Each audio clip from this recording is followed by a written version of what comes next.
Hello. അപ്പോൾ നമുക്കൊന്ന് സിമ്പിളായിട്ട് റെഡിയാക്കി എടുക്കാൻ പറ്റുന്ന ഒരു വെറൈറ്റി ഐറ്റം കാണിച്ചു തരാം.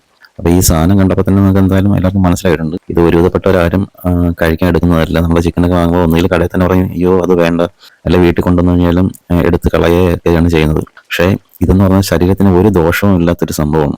അപ്പോൾ ഇതിന് ഇവിടെ നമ്മൾ ചിക്കൻ്റെ മാങ്ങ എന്നാണ് പറയുന്നത്. അപ്പോൾ അത് നമ്മൾ കൊണ്ടുവന്ന് നല്ലതുപോലെ കഴുകി അത് രണ്ട് സൈഡും നല്ലപോലെ വൃത്തിയാക്കി അവിടെ കുറച്ച് മഞ്ഞപ്പൊടിയും കുരുമുളക് പൊടിയും ഉപ്പും ഇട്ട് നല്ലതുപോലെ ഒന്ന് മിക്സ് ചെയ്തിട്ട് നമ്മൾ കുക്കറിലേക്ക് വെക്കുകയാണ്. അപ്പോൾ കുക്കറിലേക്ക് വെച്ചതിന് ശേഷം ഒരു 5-6 വിസിലടുപ്പിച്ച് നമുക്കതൊന്ന് വേവിച്ചെടുക്കുക. നമ്മളിന്ന് ഉണ്ടാക്കുന്നത് ചിക്കൻ്റെ മാങ്ങ വെച്ചുള്ളൊരു തോരനാണ്, ചിക്കൻ മാങ്ങ തോരൻ. അപ്പോൾ എന്തായാലും ഇതൊന്ന് നോക്കണം, പെട്ടെന്ന് തന്നെ റെഡിയാക്കി എടുക്കാൻ പറ്റുന്ന ഒരു ഐറ്റമാണ്. അപ്പോൾ നമ്മളൊരു 6-7 വിസിലൊക്കെ അടുപ്പിച്ചിട്ടുണ്ട്. അങ്ങനെ അതിൽ നിന്ന് നല്ലതുപോലെ വെന്തിട്ടുണ്ട്. നമ്മളതിൻ്റെ വെള്ളം മാറ്റിയിട്ട് ആ പീസുകൾ മാത്രമാണ് എടുത്ത് വെച്ചേക്കുന്നത്. ഇനി നമുക്ക് തോരൻ ഉണ്ടാക്കാൻ വേണ്ടിയിട്ട് കുറച്ച് സാധനങ്ങൾ റെഡിയാക്കി എടുക്കണം. അതിൽ ആദ്യം എന്ന് പറയുന്നത് ഇഞ്ചിയും വെളുത്തുള്ളിയും കുറച്ചെടുത്തൊന്ന് ചതച്ചെടുക്കണം. അപ്പോൾ അത് ചതച്ച് കഴിഞ്ഞാൽ പിന്നെ നമുക്ക് ഒരു കറച്ചട്ടി തന്നെ അടുപ്പിൽ വെച്ച് എണ്ണ ഒഴിച്ച് കടുവൊക്കെ ഇട്ട് പൊട്ടിക്കാം. അതിട്ട് നമ്മൾ ചതച്ച ഇഞ്ചിയും വെളുത്തുള്ളി അതിലേക്ക് ഇടണം. അത് നമ്മൾ ഒരുപാടിട്ട് മൂപ്പിക്കൊന്നും വേണ്ട, ചെറുതായിട്ട് ഒന്ന് ചൂടായാൽ മതി. അതിൻ്റെ ഒരു പച്ചമണമൊക്കെ ഒന്ന് മാറിയാൽ മതി.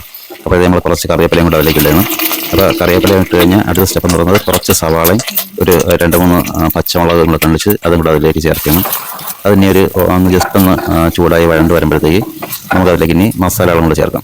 ഇപ്പോൾ ചേർത്ത് പറയുന്നത് ഉപ്പുവെള്ളമാണ് ചേർത്തേക്കുന്നത്. അപ്പോൾ ഇനി നമുക്ക് അടുത്ത സ്റ്റെപ്പ് എന്ന് പറയുന്നത് അതിലേക്ക് ആവശ്യമായിട്ടുള്ള പൊടികൾ ചേർക്കാം. പൊടികളെന്ന് പറഞ്ഞാൽ അതിൽ ഒരുപാട് പൊടികളോ കാര്യങ്ങളോ അങ്ങനെ വലിയ മസാല കാര്യങ്ങളോ ഒന്നും വേണ്ട. നമ്മളത് വേവിച്ചത് തന്നെ മഞ്ഞപ്പൊടിയും കുരുമുളകും ഇട്ടിട്ടുണ്ട്. അപ്പോൾ ഇനിയിപ്പോൾ നമ്മളെന്ന് പറയുന്നത് കുറച്ച് മുളക് പൊടിയും അതുപോലെ തന്നെ കുറച്ച് മല്ലിപ്പൊടി. നമ്മൾ കുറച്ച് കുരുമുളക് പൊടി ഇത് വേവിച്ചത് തന്നെ ഇട്ടിട്ടുണ്ട്. അപ്പോൾ കുരുമുളകിൻ്റെ ആ ഒരു ടേസ്റ്റ് ഇഷ്ടമുള്ളതുകൊണ്ട് ഞാൻ രണ്ടാമത് കുറച്ച് കൂടെ, അതായത് 1 സ്പൂണും കൂടെ ഒന്ന് കുരുമുളക് പൊടിയും കൂടി ഇട്ടിട്ടുണ്ട്. അപ്പോൾ അതെന്ന് പറയുന്നത് നമുക്ക് വേണമെന്നുണ്ടെങ്കിൽ എരിവെല്ലാം അവരുടെ ആവശ്യത്തിനനുസരിച്ച് ഇട്ടാൽ മതി.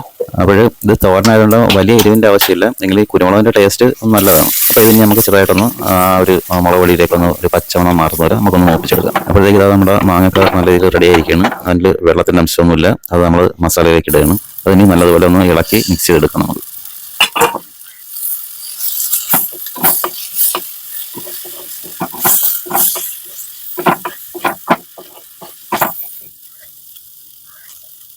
അങ്ങനെ ആ മാങ്ങയും മസാലയെല്ലാം നല്ല രീതിയിൽ മിക്സ് ആയിട്ടുണ്ട്.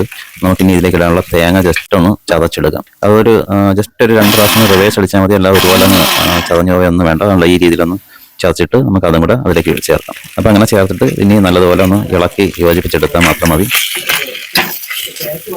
അപ്പോഴത്തേക്ക് നമ്മൾ ചിക്കൻ തോരൻ റെഡിയാകും. വളരെ സിമ്പിളായിട്ട് ചെയ്തെടുക്കാൻ പറ്റുന്നൊരു സംഭവമാണ് ഇത്. നല്ല ടച്ചിങ്സിനും അങ്ങനെയൊക്കെയുള്ള കാര്യത്തിനൊക്കെ തോരൻ നല്ല അടിപൊളിയാണ്. അപ്പോൾ സ്നേഹമുള്ള ഭാര്യമാർക്കൊക്കെ അയച്ചു കൊടുത്തിട്ട് വേഗം തന്നെ ഇത് റെഡിയാക്കി തരാൻ പറ. എന്നിട്ട് ലാലേട്ടൻ ചോദിക്കുന്ന പോലെ വൈകിട്ട് എന്താ പരിപാടി എന്ന് ചോദിക്കുമ്പോൾ ഒരു സൈഡിൽ ഇതുകൂടി വെച്ച് ഇറക്കി തിന്നാൻ അടിപൊളിയാണ്.